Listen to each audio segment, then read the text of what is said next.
有人说，上帝先创造了新西兰，然后再照着他的样子创造了天堂。雪峰湖泊、星辰大海、高山草甸、田园牧场、炫彩极光，太美了这里。我们所能想象到的这些美景组合，这里都能看到。都说新西兰是非常适合自驾游的国家，这里对于喜欢自驾旅行的我们来说，也一直是向往的目的地。终于在今年8月初，我们做出了去新西兰自驾的决定。9月中旬，在拿到签证、订好行程、机票、住宿以及游玩项目后，我们启程前往新西兰南岛，开启了23天的环岛自驾之旅。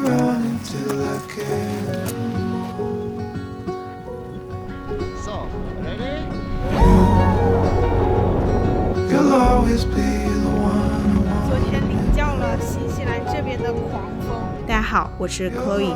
大家好，我是 Ryan。如果你是第一次来到我们的频道，我们是一对80后夫妻，在这里会分享一些生活日常，还有我们的旅行经历。欢迎大家点赞、订阅，给我们留言。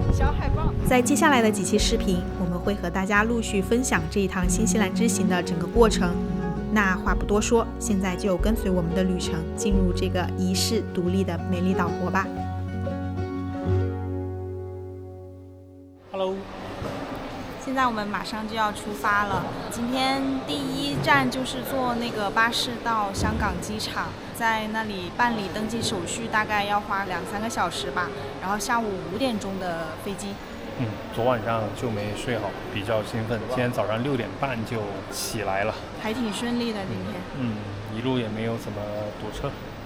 好，准备出发了。这次我们一行7人，包括4个80后和3个60后妈妈。去新西兰兴不兴奋呢？兴奋啊，高兴得很呐！去旅游啊，社牛啊，社牛。你看，来拍一下这个社恐的。这个是我妈妈，感觉去新西兰期不期待啊？很期待，那是世界最后一片净土，特别美。听到这个声音，就是感冒还没好呢。马上好了。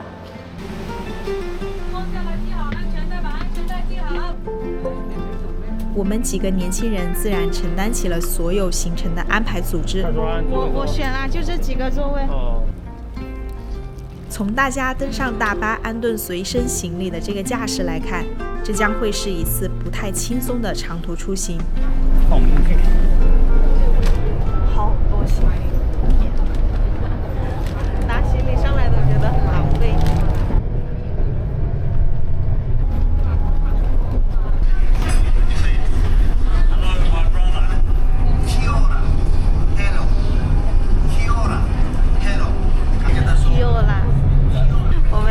办新西兰签证看的最多的就是这个 Kiola， 几乎每一个邮件开头都是这个毛利语嘛，对吧？上午9点10分出发，预计到达机场的时间是中午12点半。考虑到人多出行动作慢，幸好我们预留了充足的时间。在到达深圳出入境口岸后，大家会在这里等待安排，换乘小巴过境直达香港机场。坐大巴到口岸之后，要在这里填写入境卡。现在填完了，我们再等小车，直接就过香港。刚刚在这里弄了半天，又是填那个入境的一个申报卡，然后又有一个黑码，就弄了很久。开始我还以为是直接坐大巴到香港，结果是会有一辆7座车，那个香港牌的7座车，直接从口岸接我们去香港机场。我们路上就可以稍微的轻松一点点，车马上就来了。我们7人被分成了2队，分别搭乘2辆商务车通关，顺利通过大陆和香港关口后，还要坐1个多小时车程。香港和新西兰一样，都是右舵行驶。这次我一个人将要负责全程开车，还是有点紧张的。路上我一直在观察香港这边司机的驾驶习惯，好让自己提前进入状态。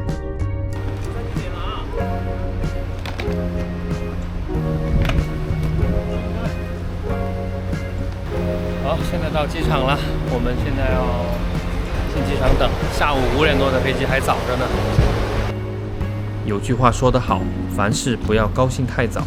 接下来发生的事情完全不在我们的预料之内。这次我们往返乘坐的航班是新西兰航空，去程预定的是9月18日下午5点45分，从香港飞往新西兰北岛的奥克兰，再转机到南岛的基督城。当我们来到航站楼，没有看到航班信息的时候，虽然嘴上没承认，但其实内心还是有些不祥的预感。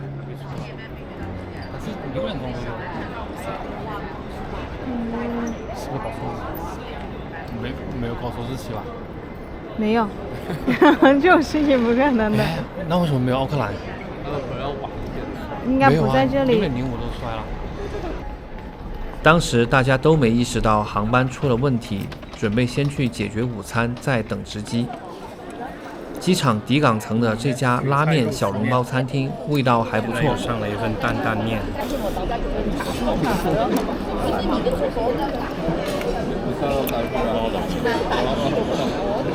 好吃，好辣。我发现这个山姆店的酸奶很好喝，第一次喝。大家吃完已经2点多了，但还是没等到航班信息更新。辗转问了几波机场的工作人员，才得知纽航在几天前已经取消了18号当天的航班。我去，现在航班取消了，我去！天哪，要不要咋办呢？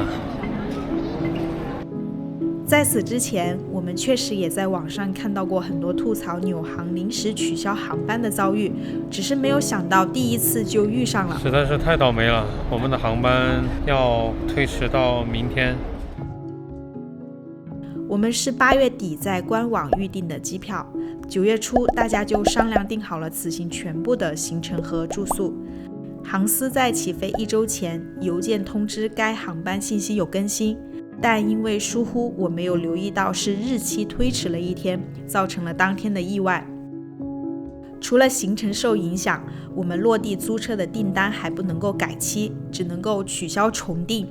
第一晚的民宿也不支持取消，还得额外增加在香港留宿的费用，损失确实不小。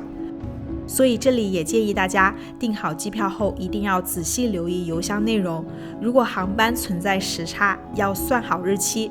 住宿和行程确实无法取消的，最好同时购买旅行保险，以应对这些不可预见的情况。现在我们要去到香港市区内去住一晚，然后明天再过来。太折磨人了。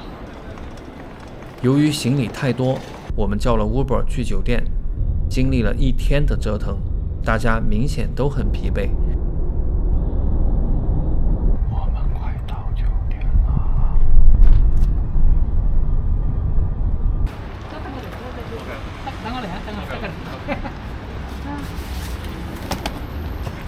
好，齊啦5個擊。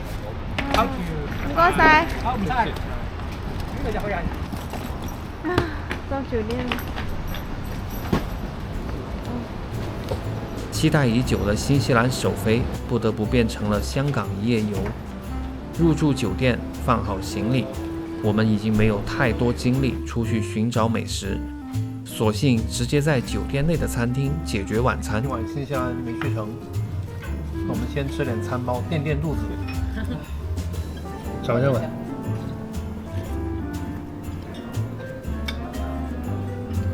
今天的香港滞留之旅变成了吃货之旅，是不是？是啊。感觉这个牛排它是像眼肉，目测有8分以上的熟度7分熟。都尝一下吧，应该是不同的部位的。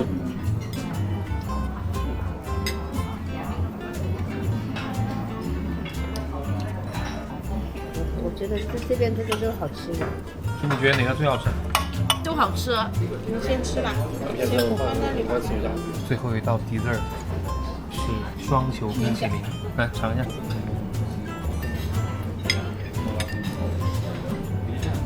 好酸，但是其实夏天吃这个挺过瘾的。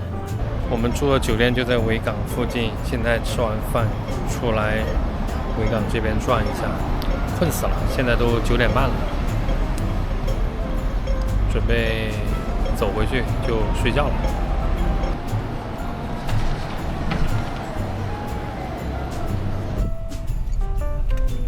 第二天，我们依然要搭乘纽航同时段的航班。中午吃完午餐，大家就乘车从酒店前往机场。1点钟，我们马上就要到香港机场了。请问你们坐什么航空？新西兰航空。新西兰。对，应该都是往 T1 走的。对，现在只有一个。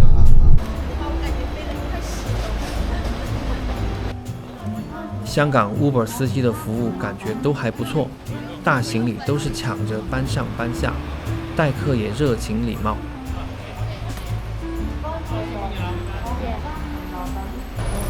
昨天我们在香港住得很好，今天早上一觉睡到9点。希望今天的航班不要再取消了，愿我们一切顺利。明天肯定没问题了。今天早上给我发邮件了，他给我发邮件说可以坐网上面的一个直机了。现在是9月19号的下午1点半，距离我们待会做那个登机手续还有1个多小时吧，它就开始了。应该今天没什么问题了。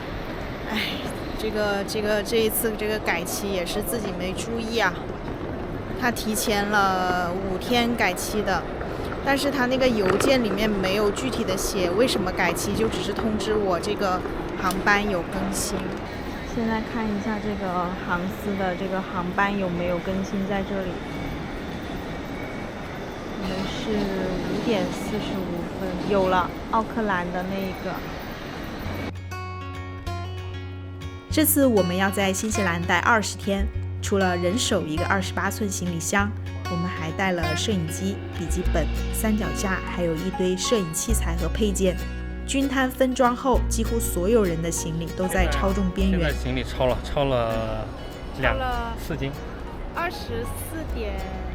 点几了，对，超了2斤左右吧。对，新西兰航空它是要求23公斤。对，现在得腾一腾。对，稍微挪一下，快速挪。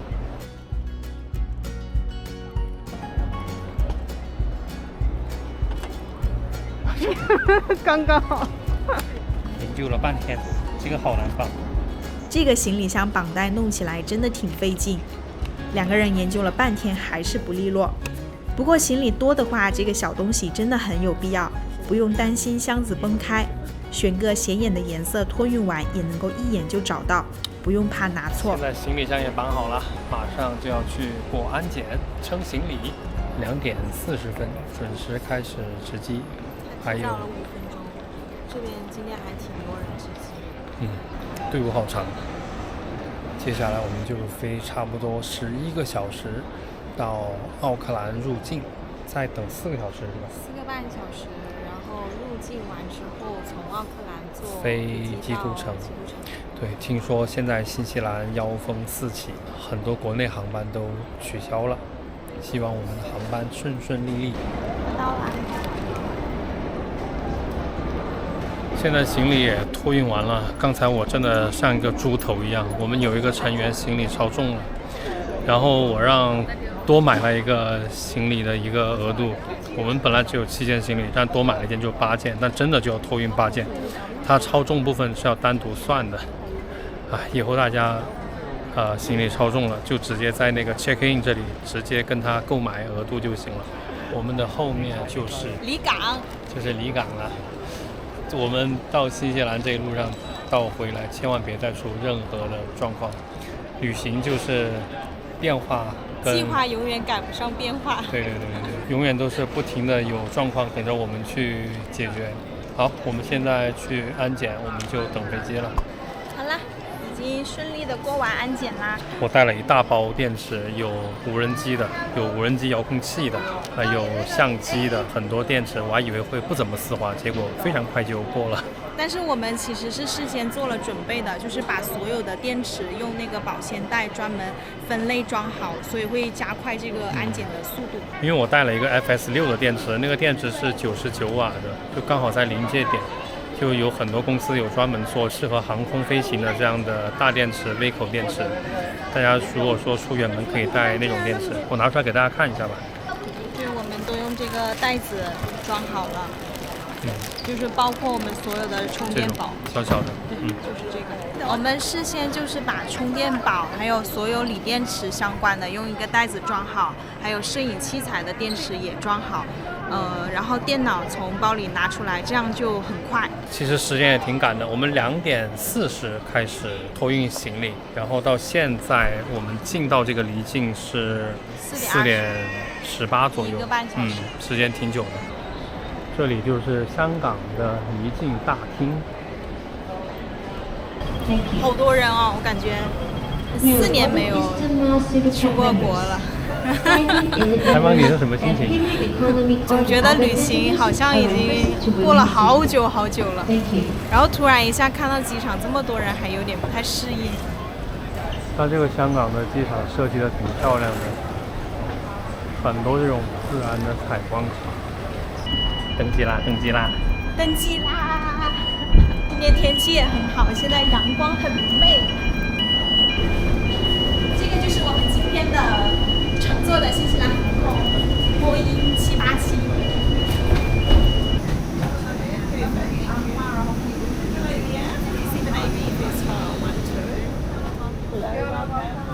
这趟航班几乎都满员了，我们的座位只能够选到机翼靠后。原本想选纽航特色 Sky Couch 也早就被订完了。我的座位在靠窗边，说实话，这个选择是有一些后悔的。除非是3人同行，否则跟陌生人同排进出始终觉得会麻烦到靠外的人，只能够尽量少喝水来减少走动的需要。飞机上了，可能还有10分钟就起飞了。已经也快了。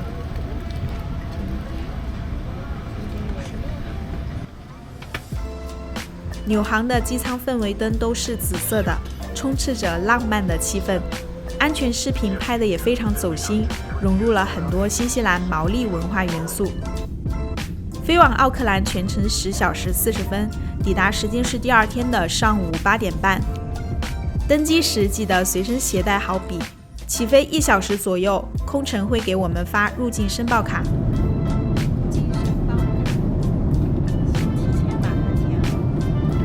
都知道新西兰的入境申报非常严格，这份表格内容主要包括了个人基本信息、逗留时间、行李清单等等，是海关官员了解入境人员详细信息的首要依据，所以一定要如实填写，不要带有任何侥幸心理。这个就是今晚的食物，一个餐包，一个牛肉辣味的牛肉饭，这个应该是一个咸菜 ，cookie。butter and the cake。纽航的餐食口味其实还不错啦，酒水提供的也比较慷慨。发早餐，早餐是北京时间凌晨2点50开始派发的，我们没有吃早餐的习惯，所以这顿没要。整个飞行过程总体比较稳，但临近奥克兰还是有几次颠簸，有些吓人。机舱内的窗户是可以调节亮度的，如果光照强，可以调到最低，这样即使是靠窗也会相对舒适。新西兰当地时间上午8点半，我们准时抵达了奥克兰机场。走了。昨天晚上1个晚上没睡觉，飞机上有个小孩哭了1晚上。我们坐的那个位置又是特别响的。等一下申报是我俩去申报啥？基本上他们不申报的，没必要跟我们走那个通道。你填那个表是不是你要申报？反正他没有，他们都没拿走。对啊，那就只能我俩去了。这个是他们机场里面毛利人的文化图腾。我们一行人分了2波，分别走了无申报和申报通道。无申报很快，10分钟就过了。我和 Chloe 负责申报药品、户外装备和一些不确定的动植物制品，整个流程也非常丝滑。好了，我们出海关了，就刚刚这里过了3道关，其实基本上都是看你的申报单，其他的就没什么。我们还算今天过得非常的顺利，今天也没什么人，比较早。今天也没有传说中的那个狗狗来闻。我们今天第一道关可能问询的会比较长的时间，然后他跟我们确认了很多我们所带的申报的物品，但是我们其实带的都是一些不是那么敏感的一些东西，所以在第一关的时候，其实我们可能就比较安全了。第二关的时候，他简单问了一下，我们就直接到最后的 X 光的那个安检那里。很快，整个过程非常快，感觉不要半个小时，可能都不用20分钟左右，就第一关时间稍微长一点。而且正好都遇到2个中国人，对，就比较快一点，全程就中国听起来特别的顺畅。好，继续走，去国内转机。出机场左转，沿着地面绿线去坐绿色的免费 shuttle bus 到国内航站楼，过程大概5分钟。然后去自助柜台转运行李，转机时间还算非常充裕。现在我们在等飞机直飞基督城，我们行李都已经托运好了，然后点了一杯咖啡，昨晚没怎么睡。你在干嘛？我在学习新西兰交规，等会儿就要开车了。看了一下新西兰的交规，就国内一般是右拐嘛，右拐不用等红绿灯嘛，它这边是左拐，不管是左拐还是直行，它只要是有灯的，你就一定要停下来看信号灯再过。如果说它多分出来一条道，地上有一个倒三角的一个标志，它就是 give way 的意思，就是要让右侧来车，你就可以随时都可以走。如果右侧没有车，你可以直接走；右侧有来车，你要等它，让它，你再走，不用等红绿灯。你现在学的是理论知识，还是要实操了才知道真正的困难在哪里？对。现在我就是比较怕那些当地人的开车习惯，然后我们不是太能融入的话，到时候遇到这种情况要怎么样去应变？比如说我们的车速如果是比较慢的话，后面的人催速。我就看到左边有路边有位置，你停下来让他们过。就新西兰它有很多那种转盘，这是新西兰开车一个比较特殊的地方。就是我研究那个转盘怎么过，我研究了一半天，我现在还是没太搞懂。反正就是一定要让右侧来车。